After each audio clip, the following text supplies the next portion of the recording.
今天一大早直接就在车里被冻醒了，打开车门发现原来是下雪了。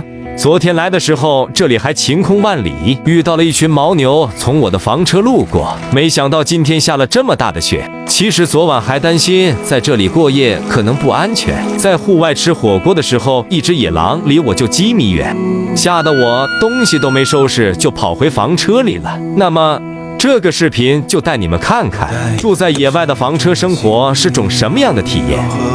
我的房车里是有采暖的，也可以开空调取暖，所以完全不用担心车内会变成冷库。车里是有热水器的，即使外面冰天雪地的，照样可以在房车里洗个美美的热水澡。装了洗衣机，衣服也不需要用手洗，只是一般的野外驻车的地方没有水电补给。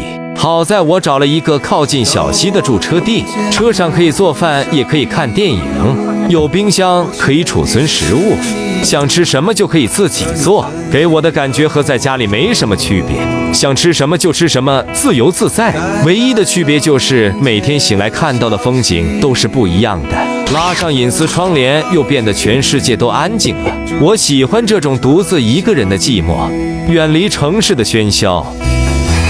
这就是我的旅居生活，明天还得继续出发，希望能够找到风景更好的驻车地。你能接受住在野外的房车生活吗？都有哪些顾虑呢？